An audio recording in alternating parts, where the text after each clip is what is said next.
Hello friends, good morning to all of you. Welcome to my channel Ritu NCERT classes. Friends, आप लोगों को हमारे channel पर junior super TET और junior और एड की प्रिपरेशन करवाया जाना शुरू किया गया है, जिसमें से हम लोगों ने रक्त की संरचना टॉपिक के अंतर्गत पिछले वीडियो में आरबीसी को पढ़ा था और आज हम लोग किसको पढ़ेंगे, डब्ल्यूबीसी को पढ़ेंगे। ठीक है, तो आइए शुरू करते हैं। वीडियो को शुरू करने से पहले आप लोगों से एक छोटा सा रिक्वेस्ट है, जिन लोगों ने हमारे चैनल को लाइक और सब्सक्राइब नहीं किया है वो लोग प्लीज लाइक और सब्सक्राइब कर दीजिएगा। ठीक है, तो क्या है कि सबसे पहले आज क्या पढ़ना है, डब्ल्यूबीसी। तो डब्ल्यूबीसी को पढ़ने से पहले सबसे पहले हम लोग अपने पिछले वीडियो को थोड़ा सा रिकैप कर लेते हैं। क्या था कि जो हमारा ब्लड होता है, ब्लड को कितने भागों में बांटा गया है, दो भागों में। ठीक, पहले भाग को क्या कहते हैं, प्लाज्मा, और दूसरे भाग को कहते हैं ब्लड कार्पसेल्स। ठीक, जो प्लाज्मा होता है वो कितना होता है, 55 से 60% होता है और उसका कलर कैसा होता है, पीला होता है और उसमें 92% क्या पाया जाता है, जल पाया जाता है। बाकी 6 to 8% उसमें क्या पाई जाती है, प्रोटीन्स पाई जाती हैं। ठीक, बाकी उसमें आयंस और गैसेस वगैरह पाए जाते हैं। ठीक, उसके बाद जो हमारा सेकेंड पार्ट था वो था ब्लड कार्पसेल्स। जो हमारा ब्लड था दो भागों में बटा था, एक हो गया प्लाज्मा, एक हो गया ब्लड कार्पसेल्स। तो जो ब्लड कार्पसेल्स होती है वो टोटल ब्लड का कितनी होती है, 40 से 45% होती है। और कितनी टाइप की होती है, 3 टाइप्स की होती है। एक आरबीसी होती है और एक डब्ल्यूबीसी होती है और एक कौन सी होती है, प्लेटलेट्स होती हैं। तो जो हमारी ब्लड कार्पसेल्स होती हैं वो कितने टाइप की होती है, 3 टाइप की, आरबीसी, डब्ल्यूबीसी और प्लेटलेट्स। ठीक, जिसमें से हम लोगों ने क्या है कि ब्लड के कुछ इंपॉर्टेंट पॉइंट्स जो थे वो सारे पढ़ लिए थे, आरबीसी को पढ़ लिया था और आज हम लोग किसको पढ़ने वाले हैं, डब्ल्यूबीसी को। फिर नेक्स्ट डे हम लोग क्या है, प्लेटलेट्स को पढ़ेंगे। ठीक है, तो क्या है कि सबसे पहले जो डब्ल्यूबीसी होती है इसका फुल फॉर्म क्या होता है, इसका फुल फॉर्म होता है व्हाइट ब्लड कार्पसेल्स, या हम लोग इसको व्हाइट ब्लड सेल्स बोल सकते हैं। ठीक, और इसका दूसरा नाम क्या होता है, इसको कहते हैं ल्यूकोसाइट्स। क्या बोलते हैं, ल्यूकोसाइट्स। इसके बाद में क्या, ज्यादातर जो एग्जाम्स में क्वेश्चंस पूछे जाते हैं तो सीधे डब्ल्यूबीसी लिख के नहीं पूछा जाता है, तो ल्यूकोसाइट्स लिख के पूछा जाता है, ताकि बच्चे क्या हो जाए, कंफ्यूज हो जाए। अब हमारा नेक्स्ट क्या है कि ह्यूमन बॉडी में डब्ल्यूबीसी की संख्या कितनी होती है। ह्यूमन बॉडी में डब्ल्यूबीसी की संख्या जो होती है वो कितनी होती है, 10,000 होती है। ठीक है, इसके बाद में क्या, लाइफ स्पैन इनका कितना होता है, ये जो 10,000 जो वैल्यू लिखी है ये औसत में होती है। यहाँ पर हमें क्या है कि कभी कभी एग्जाम में इससे कम और इससे ज्यादा दे दी जाएगी। ठीक है, और 4 ऑप्शन ऐसे कर दिए जाएंगे, तो हमें उन 4 ऑप्शन में ऐसे ऑप्शन ढूंढने हैं जिसमें 10,000 क्या हो, या तो मिनिमम हो जाए, या तो मैक्सिमम हो जाए, या तो बीच में आए। ठीक है, इसके बाद में क्या है कि जो हमारी डब्ल्यूबीसी होती है इनका जीवन काल कितना होता है, 4 दिन होता है। कैसे लर्न करना था, यहाँ पर हमने डब्ल्यू बनाया था और यहाँ पर ऐसे डंडा लगा दिया था, तो हमारी डब्ल्यूबीसी कितने जो हमारी डब्ल्यूबीसी होती है उनका जीवन काल कितना हो गया, 4 दिन हो गया। इसके बाद में जो हमारी डब्ल्यूबीसी होती है उनका सेफ कैसा होता है, उनका सेफ जो होता है वो अमीबॉयड होता है। कैसा होता है, अमीबॉयड। तो यहाँ पर इसको कैसे लर्न करेंगे कि जो अमीबॉयड सेफ होता है, कैसे, यहाँ पर हम डब्ल्यू डब्ल्यू बना देंगे, ऐसे डब्ल्यू और यहाँ पर ऐसे और ऐसे। ठीक, सेम क्या, ये अमीबा जैसा नहीं दिख रहा है। ठीक, तो यहाँ पर ये डब्ल्यूबीसी, क्योंकि अमीबा का कोई शेप साइज नहीं होता है, कोई एक स्ट्रक्चर नहीं होता है कि ऐसा ही अमीबा होता है। अमीबा कहीं से भी बढ़ सकता है, कहीं से भी घट सकता है। ठीक है, तो जो डब्ल्यूबीसी है इसका शेप कैसा होता है, अमीबॉयड होता है। इसके बाद में डब्ल्यूबीसी का फंक्शन क्या होता है, डब्ल्यूबीसी का फंक्शन होता है इम्यून सिस्टम को स्ट्रॉन्ग करना। डब्ल्यूबीसी का फंक्शन क्या है, इम्यून सिस्टम को स्ट्रॉन्ग करना। और हमारी आरबीसी का फंक्शन क्या था, आरबीसी का फंक्शन था कि बॉडी की प्रत्येक सेल में क्या है कि ऑक्सीजन को ले जाना। ठीक, कैसे ले जाते थे कि जो हमारी आरबीसी थी उसमें हीमोग्लोबिन पाया जाता था, जो हीमोग्लोबिन थी वो हमारे श्वसनांगों से सारी ऑक्सीजन को अवशोषित कर लेती थी और फिर उसके बाद में वो किस में चेंज हो जाती थी, ऑक्सी हीमोग्लोबिन में, जो कि एक कैसा था, अनस्टेबल कंपाउंड था। फिर वो ऑक्सी हीमोग्लोबिन जो था हमारी ब्लड सर्कुलेशन सिस्टम से बॉडी की पूरी सेल्स में पहुंच जाता था। ठीक, इस तरीके से हमारी आरबीसी जो थी वो ऑक्सीजन को ले जाती है। इसके बाद में क्या है कि डब्ल्यूबीसी टोटल ब्लड कार्पसेल्स का कितने परसेंट पाई जाती है, 1% पाई जाती है। बाकी 99% कौन पाया जाता है हमारे ब्लड में, वो पाई जाती है आरबीसी। आरबीसी जो होती है वो टोटल ब्लड कार्पसेल्स का हमारे ब्लड में 99% पाई जाती है। केवल 1% भाग पर क्या होती है, डब्ल्यूबीसी होती है, उसी में हमारी प्लेटलेट्स होती हैं। ठीक, इसके बाद में कौन आता है कि डब्ल्यूबीसी में न्यूक्लियस पाया जाता है। डब्ल्यूबीसी में क्या पाया जाता है? न्यूक्लियस। बट हमारी आरबीसी में और प्लेटलेट्स में न्यूक्लियस नहीं पाया जाता है। इसी वजह से क्या है कि डब्ल्यूबीसी को जब भी डीएनए टेस्ट किया जाता है या डीएनए टेस्ट करना होता है तो पैथोलॉजी वाले किसका यूज करते हैं? डब्ल्यूबीसी का। क्यों? क्योंकि इसमें न्यूक्लियस पाया जाता है, और जब न्यूक्लियस पाया जाएगा तभी तो उसमें डीएनए मटेरियल होगा। ठीक, इसके बाद में क्या है कि फॉर्मेशन ऑफ डब्ल्यूबीसी कहाँ पर होता है? जो हमारी डब्ल्यूबीसी होती है उसका फॉर्मेशन कहाँ पर होता है, मतलब हमारी डब्ल्यूबीसी कहाँ पर बनती है? हमारी डब्ल्यूबीसी बनती है बोन मैरो में। वहीं पर हमारी आरबीसी बनती है, वहीं पर हमारी प्लेटलेट्स बनती है। कल आप लोगों को जो हमारा पिछला वीडियो था उसमें बताया था कि हमारी बोन मैरो होती है उसमें 50% रेड बोन मैरो पाया जाता है और 50% हमारा क्या पाया जाता है कि येलो बोन मैरो। ये बनाई थी ना, ये हमारी क्या है? बोन मैरो है। ठीक, तो बोन मैरो में क्या होता है कि 50% हमारा येलो पार्ट होता है, येलो बोन मैरो का, और 50% हमारा पार्ट किसका होता है? रेड बोन मैरो का। ये येलो बोन मैरो का, ये येलो बोन मैरो का, और ये हमारी रेड बोन मैरो का। तो जो हमारा रेड बोन मैरो होता है ये हमारी डब्ल्यूबीसी बनाता है, आरबीसी बनाता है, प्लेटलेट्स बनाता है। और जो हमारा ये येलो बोन मैरो होता है ये स्टोरेज ऑफ फैट करता है, फैट को स्टोर करता है। ठीक है, पर जब वो कुछ इमरजेंसी आ जाती है, कहीं एक्सीडेंटल कंडीशन हो जाती है, तो जो हमारी ये येलो बोन मैरो है ये भी आरबीसी, डब्ल्यूबीसी, प्लेटलेट्स को बनाने लगती है। बट जो इसका एक मेन काम होता है वो होता है स्टोरेज ऑफ फैट, और इसका मेन काम क्या होता है? इसका होता है आरबीसी, डब्ल्यूबीसी, प्लेटलेट्स का फॉर्मेशन करना। ठीक, इसके बाद में डब्ल्यूबीसी को बीएसएफ ऑफ बॉडी कहते हैं। ठीक, क्योंकि ये हमारी क्या शरीर की क्या करती है? रक्षा करती है, इम्यून सिस्टम को स्ट्रॉन्ग बनाती है। ठीक, क्योंकि इसमें एंटीबॉडी पाया जाता है। तो क्या पाया जाता है? इसमें एंटीबॉडी पाया जाता है, इसलिए डब्ल्यूबीसी को बीएसएफ ऑफ बॉडी कहते हैं। कैसे? जैसे कि क्या है कि हमारी बॉडी के अंदर अगर कोई एंटीजन प्रवेश करता है, जैसे कि वायरस, बैक्टीरिया, ठीक, जो हार्मफुल चीजें हमारी बॉडी के लिए, वो जैसे ही हमारे अंदर प्रवेश करती हैं तो जो हमारी डब्ल्यूबीसी होती है उसको चारों तरफ से क्या कर लेती है? चारों तरफ से उसको घेर लेती है। वो क्या कर लेती है? घेर लेती है। फिर इसके बाद में वो किसको बुलाती है? लिम्फोसाइट को बुलाती है। क्या बुलाती है? लिम्फोसाइट को बुलाती है। जैसे क्या होता है कि अगर हमारे बॉर्डर में या हमारे देश के अंदर क्या है कि आतंकवादी घुस आते हैं तो जो हमारी सेना होती है उनको चारों तरफ से क्या कर लेती है? घेर लेती है। घेरने के बाद फिर वो क्या करती है कि अपने जो हेड होते हैं उनको बुलाती है। ठीक, उनको क्या करती है कि बुलाती है। तो ये इसका हेड कौन है यहाँ पर? लिम्फोसाइट। ठीक, क्या मान लिया हमने कि इसका हेड क्या है? लिम्फोसाइट है। तो डब्ल्यूबीसी ने क्या किया कि एंटीजन को चारों तरफ से घेर लिया। फिर इसके बाद इसने किसको बुलाया? लिम्फोसाइट को बुलाया। लिम्फोसाइट आए भागते भागते, उन्होंने क्या किया कि जो हमारा एंटीजन था, जो हमारा क्या था? एंटीजन था, इसको क्या किया? किल कर दिया, इसको मार दिया। फिर उसके बाद में क्या हुआ कि जो मरे हुए एंटीजन होते हैं उनको खाने के लिए कौन आ जाती है? यहाँ पर मोनोसाइट्स आ जाती हैं। ठीक, बिल्कुल सेम ऐसा ही होता है। जैसा कि आतंकवादी था, उसको चारों तरफ से हमारी सेना ने घेरा, फिर उन्होंने अपने क्या है कि हेड को बुलाया, फिर हेड ने उसको क्या कर दिया? आतंकवादी को किल कर दिया। अब वो पड़ा थोड़ी रहेगा, नहीं तो गंदगी फैलेगी, उससे बदबू आएगी, तो उसको खाने के लिए वहां पर क्या होंगे? कुछ लोग आएंगे या उसको उठा के वहां से दूसरी जगह ले जाया जाएगा। ठीक, उसी तरीके से यहाँ पर कौन आ गया? मोनोसाइट्स आ गया, जो इस मरे हुए एंटीजन को क्या कर गया? इनगल्फ कर गया, उसको खा गया। और जो हमारी मोनोसाइट्स होती हैं, लिम्फोसाइट्स होती हैं, ये हमारी डब्ल्यूबीसी का ही पार्ट होती हैं। ठीक, तो क्या हुआ कि जो डब्ल्यूबीसी होती है उसको बीएसएफ ऑफ बॉडी कहते हैं, क्योंकि इसमें एंटीबॉडी पाया जाता है। जैसे ही हमारी बॉडी में कोई एंटीजन प्रवेश करता है तो हमारी डब्ल्यूबीसी उसको चारों तरफ से घेर लेती है। इसके बाद क्या होता है कि वहां पर लिम्फोसाइट्स आता है, वो उस एंटीजन को क्या कर देता है? किल कर देता है।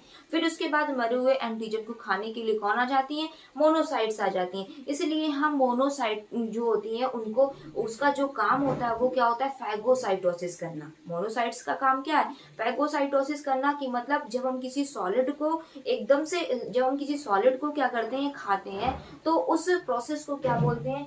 फैगोसाइटोसिस बोलते हैं। क्या बोलते हैं? उस प्रोसेस को फैगोसाइटोसिस बोलते हैं। ठीक है, जब हम किसी चीज को पीते हैं, पीने वाली कोई चीज होती है उसको अंदर करते हैं तो इसको बोलते हैं पैनोसाइटोसिस।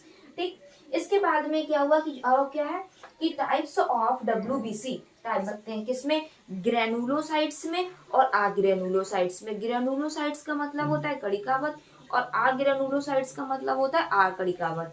तो जो हमारी ग्रेनुलोसाइट्स होती हैं उसको हम किस ट्रिक से याद करेंगे, बेन से, और जो हमारी आग्रेनुलोसाइट्स होती है उनको याद करेंगे मोल से। मतलब जो हमारी बेन है, बहुत सारे लोग अपने सिस्टर को क्या बोलते हैं, बेन बोलते हैं, बहन नहीं बोलते हैं, क्या बोलेंगे, बेन। ठीक, तो उन्होंने, किसी ने बोला है कि जो हमारी बेन है उसका क्या है, कोई मोल नहीं है। ठीक, तो यहाँ पर जो हमारी ग्रेनुलोसाइट्स होंगी वो किस में आ जाएंगी, बेन में, और जो हमारी आग्रेनुलोसाइट्स आएंगी वो किस में आ जाएंगी, मोल में। तो जो हमारी बेन है, बेन का मतलब क्या है, बी से बेसोफिल्स, ई से स्नोफिल्स और एन से न्यूट्रोफिल्स। बेसोफिल्स, स्नोफिल्स, न्यूट्रोफिल्स, इसको 3-4 बार बोलिए, लर्न हो जाएगा। बेसोफिल्स, स्नोफिल्स और न्यूट्रोफिल्स।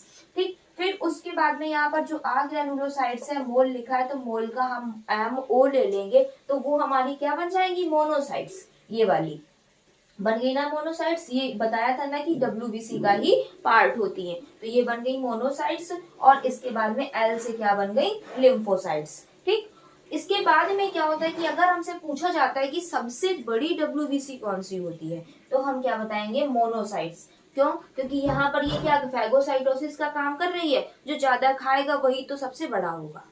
ठीक, जो ज्यादा क्या करेगा, खाएगा, तो उसका क्या होगा, एज में चाहे भले छोटा बट वो शरीर से क्या हो जाएगा, वो बड़ा दिखेगा। तो यहाँ पर हम क्या कर देंगे कि सबसे बड़ी जो WBC होती है वो कौन सी होती है, मोनोसाइट्स होती है। और इसके बाद में सबसे छोटी जो WBC होती है वो कौन सी होती है, लिम्फोसाइट होती है। और ये हमारी क्या है, बेसोफिल्स, स्नोफिल्स, न्यूट्रोफिल्स, मोनोसाइट्स और लिम्फोसाइट्स। आई होप आप लोगों को भी लर्न हो गया होगा।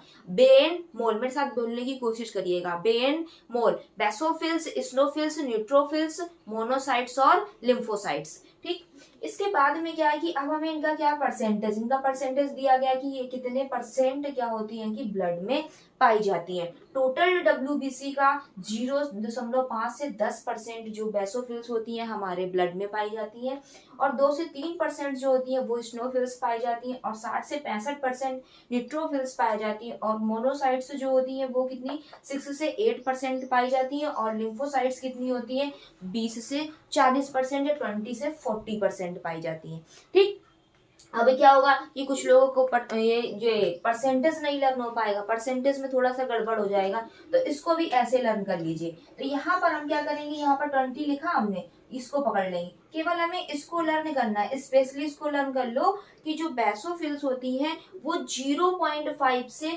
10% होती है। ठीक, 0.5 से कितने % होती है, 0.5 से 10% होती है बेसोफिल्स। ऐसे याद कर लो, 5 2 जा 10। अब ये ना यहाँ पे 5 आगे बना देना, आगे 0 बनेगा। ठीक, 0.5 से 10% बेसोफिल कितनी होगी, 0.5 से 10% बेसोफिल लर्न कर लिया। फिर उसके बाद में ये 3 हो गई। अब इसके बाद में ये 4 कैसे लर्न होगी, तो आपको 20 का टेबल आता है, तो यहाँ पर लिखो 22 जा, 22 जा क्या हो जाएगा, 40, 23 जा, 22 जा 40, 23 जा क्या हो गया, 60। ठीक, और इसके बाद में यहाँ पे क्या होगा, 2 3 जा 6, 2 3 जा 6 होता है ना, 2 4 जा क्या हो जाएगा, 8, 2 3 जा 6, 2 3 जा 6 और 2 4 जा 8। अब इसके बाद में इनके बीच में ऐसे डैश लगा देंगे, तो यहाँ पर क्या हो जाएगा, 20 से 40 हमारी क्या हो जाएंगी, 20 से 40 हमारी L हो जाएंगी। L मतलब लिम्फोसाइट। इसके बाद में 2 से 3, 2 से 3 कौन हो जाएंगी, E हो जाएंगी। ई मतलब क्या हो जाएंगे, स्नोफिल्स। स्नोफिल्स कौन हो गई, 2 से 3 हो जाएंगी। फिर इसके बाद में ये हमारा 60 लिखा है, 60 से 65 कौन हो जाएंगे, अपने मन से यहाँ पे 5 जो ऐड कर देंगे, 60 से 65 कौन हो जाएंगी, न्यूट्रोफिल्स हो जाएंगी। तो इसको हम लोग कैसे याद करेंगे, लेन, LEN, लेन। तो L से लिम्फोसाइट कितनी होगी, 20 से 40% हो गई। ई कितनी हो गई, 2 से 3% होगी, मतलब स्नोफिल्स। और जो हमारी न्यूट्रोफिल्स थी वो 60 से 65 हो गई। इसके बाद में जो हमारा 6 से 8 बचा, ये कौन होती है, एम होती है, मतलब मोनोसाइट्स होती है। ठीक, तो ये 4 हमें ले लोगी, 1 2 3 4 और ये 5। तो यहाँ पर लेनवो याद रखना है। फोन कौन सा आता है? लेनोवो का फोन आता है, लेनवो। ठीक, हम लोग किसको याद कर लेंगे? नई फोन की कंपनी बना लेंगे, कौन सी? लेनवो, लैनमो। क्या बना लेंगे? लैनमो। तो यहाँ पर एल से 20 से 40% हो गई, ई कितनी होगी? 2 से 3% हो गई, एन 60 से 65% हो गई, और मो कितनी हो गई? 6 से 8%, मतलब मोनोसाइट्स हो गई। ठीक, लैनमो। इसके बाद में क्या आता है कि जब ये हमारा जो हमारी ये सेफ बनी हुई है कि आरबीसी, जो हमारी बेसोफिल्स होती है वो ऐसी होती हैं, और जो न्यूट्रोफिल्स, इसमें भी बाइलोब्ड क्या होता है? न्यूक्लियस होता है, मतलब इसमें 2 न्यूक्लियस पाए जाते हैं। और स्नोफिल्स में भी 2 न्यूक्लियस पाए जाते हैं। और जो न्यूट्रोफिल्स होती है इसमें क्या होता है? काफी सारे न्यूक्लियस पाए जाते हैं। इसमें न्यूक्लियस की कोई संख्या क्या होती है कि मतलब जो न्यूक्लियस होती हैं उनकी संख्या कोई कंफर्म नहीं होती है। ठीक, तो इसको लेकर पॉलीन्यूक्लियस बोलते हैं इसको। इसमें पॉलीन्यूक्लियस पाए जाते हैं। इसके बाद में जो हमारा मोनोसाइट्स होता है, मोनोसाइट्स में जो न्यूक्लियस होता है वो किडनी शेप का होता है। मोनोसाइट में न्यूक्लियस कैसा होता है? किडनी शेप का होता है। सब लोग अपने ये कॉपी पे ड्रा कर लीजिए। जो मोनोसाइट्स होते हैं इनका क्या न्यूक्लियस होता है? वो होता है किडनी से। इसके बाद में लिम्फोसाइट्स का जो न्यूक्लियस होता है वो क्या होता है कि पूरी सेल में फैला रहता है। इसमें बहुत कम मात्रा में साइटोप्लाज्म पाया जाता है, ज्यादातर पूरी सेल में क्या फैला रहता है? न्यूक्लियस फैला रहता है। ठीक, तो ये हमारी बेन मोल, जो हमारी बहन है वो कैसी? उसका कोई मोल नहीं, हमारी बहन का कोई मोल नहीं है। ठीक, और दूसरी क्या थी? लेनमो। ठीक, लेनमो कैसे? वो किसके लिए थी? परसेंटेज के लिए। अब इसके बाद में यहाँ पर क्या हुआ कि जो हमारी लिम्फोसाइट्स होती हैं वो कितने पार्ट में बांटी गई हैं? 2 भाग में। कौन सी? टी लिम्फोसाइट्स और बी लिम्फोसाइट्स। ठीक, तो जो हमारी लिम्फोसाइट कितने भाग में? 2 भाग में, टी लिम्फोसाइट्स और बी लिम्फोसाइट, ये बांट दी। अब इसके बाद में जो हमारी टी लिम्फोसाइट्स होती हैं उनका वो कहाँ पर बनती हैं? तो टी लिम्फोसाइट्स जो होती हैं वो हमारी बोन मैरो में बनती हैं, और जो हमारी बी लिम्फोसाइट्स होती हैं वो भी बोन मैरो में बनती हैं। ठीक, क्यों? क्योंकि डब्ल्यूबीसी ही बोन मैरो में बन रही है, तो जो हमारे इसके टाइप्स होंगे वो भी बोन मैरो में बनेंगे। तो यहाँ पर क्या हो गया कि ये भी बोन मैरो में बनती हैं, ये भी बोन मैरो में बनती हैं, बट जो मैच्योर होती हैं ये कहाँ पर होती हैं? थाइमस में। जो टी लिम्फोसाइट्स होती हैं वो मैच्योर कहाँ होती हैं? थाइमस में मैच्योर होती हैं, इसीलिए इनको नाम दिया गया है टी। थाइमस का क्या ले लिया गया? टी, क्योंकि ये मैच्योर थाइमस में हो रही हैं इसलिए इनको टी लिम्फोसाइट्स बोला गया। इसके बाद में जो बी होता है वो कहाँ बनती है? बोन मैरो में बनती है, और मैच्योर कहाँ पर होती है? बोन मैरो में ही मैच्योर होती हैं, इसलिए इनको बी लिम्फोसाइट्स बोलते हैं। कैसे? जब वो थाइमस में जो मैच्योर होंगी तो उनको टी लिम्फोसाइट्स बोलेंगे, पर बनती कहाँ है? बोन मैरो में। और मैच्योर कहाँ होती है? थाइमस में, तो इनको क्या बोल देंगे? T lymphocytes. और जो बी लिम्फोसाइट्स होती हैं वो बोन मैरो में ही बनती हैं, बोन मैरो में ही मैच्योर होती हैं, बोन मैरो की वजह से इसको क्या बोल दिया गया? B lymphocytes. ठीक, अब टी लिम्फोसाइट्स का काम क्या? इसको कैसे याद करेंगे? इसको याद करेंगे सीआईवी। ठीक, सीआईडी हम लोग देखते हैं ना, सीआईडी भी क्या करते हैं कि बहुत खोजबीन करते हैं, सब कुछ पता लगाते हैं। उसी तरीके से जो हमारी ये लिम्फोसाइट्स होती हैं ये कैसी होती हैं? हमारे इम्यून सिस्टम को स्ट्रांग रखती हैं, ताकि हमें कोई बीमारी ना पकड़ सके, कोई भी एंटीजन, कोई हार्मफुल चीजें क्या है हम पर इफेक्ट ना डाल सके। इसलिए बिल्कुल भी की सिक्योरिटी की तरीके रहती हैं, बिल्कुल अलर्ट रहती हैं। ठीक है, तो यहाँ पर हम इसको कैसे याद करेंगे? CIV, CIV, CIV। सी मतलब क्या होता है? कैंसर सेल, मतलब ये हमको कैंसर से बचाती हैं। आई मतलब इम्यून सिस्टम को हमारे स्ट्रांग करती हैं, और वी मतलब हमको वायरस से बचाती है। सिंपल सा, CIV कैंसर से बचाती हैं, हमारे इम्यून सिस्टम को मैच्योर क्या करती हैं? स्ट्रांग करती हैं, और वी से हमको वायरस से बचाती हैं। किससे बचाती हैं? हमको वायरस से। इसके बाद में जो हमारी कौन सी होती है? बी लिम्फोसाइट्स होती हैं, उनका फंक्शन क्या होता है? बी लिम्फोसाइट में BV, BV, बी नहीं लिखना है, BV, बी बना दो और VI बना दो और T लिख दो। ठीक है, यहाँ पर क्या? BVT, तो यहाँ पर क्या हो जाएगा?